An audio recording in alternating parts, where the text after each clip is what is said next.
మొదటి ప్రశ్నకి సమాధానం అవునండి.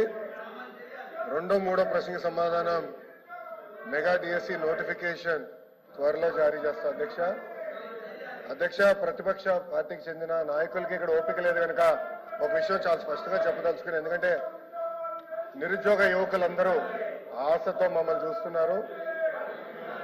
వాళ్ళందరికీ నేను సమాధానం చెప్పాల్సిన అవసరం ఉంది అధ్యక్ష.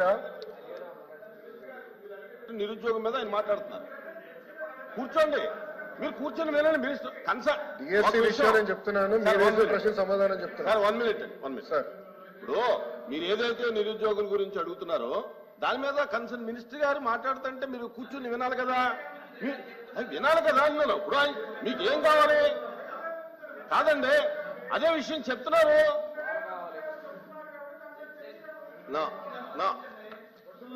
అధ్యక్ష,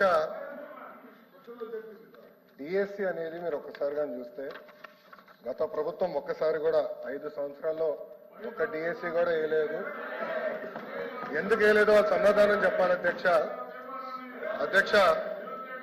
డిఎస్సి విషయంలో ఒకసారి చూస్తే అధ్యక్ష, ఉపాధ్యాయుల నియామకంలో ఇప్పటికీ 1994 నుంచి చూస్తే అధ్యక్ష 2,60,194 పోస్టులు భర్తీ చేశాం అధ్యక్ష.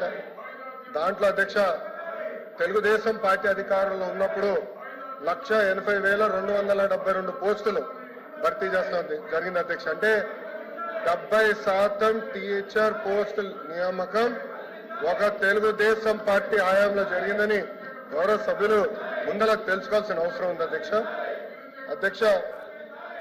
మీరు చూస్తే గౌరవ ముఖ్యమంత్రి గారు కానివ్వండి, నేను కూడా మంత్రిగా బాధ్యతలు స్వీకరించినప్పుడు డిఎస్సి పైన తొలి సంతకం పెడతాం జరిగింది అధ్యక్ష.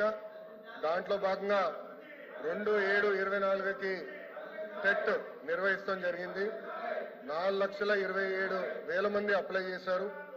దాంట్లో 3,68,000 మంది అపియర్ అయ్యారు.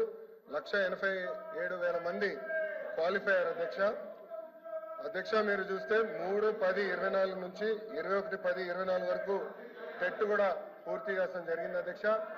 1 మ్యాన్ కమిషన్ రిపోర్ట్ త్వరలో రాబోతుందని మేము భావిస్తున్నాం అధ్యక్ష. ఎట్టి పరిస్థితుల్లో మార్చి నెలలో డిఎస్సి నోటిఫికేషన్ ఇచ్చే బాధ్యత మన ప్రభుత్వం తీసుకుంటుందని నిరుద్యోగ యువకులకి ఈ సభ సాక్షిగా నేను హామీ ఇస్తాం జరుగుతుంది అధ్యక్ష. విచిత్రం ఏంటంటే నాకు వేసిన 2 ప్రశ్నలు ప్రతిపక్ష పార్టీలు, కానీ వాళ్ళు వేసిన ప్రశ్నల మీద చర్చించడానికి సిద్ధంగా లేకపోతే నిజంగానే చాలా చాలా బాధాకరం.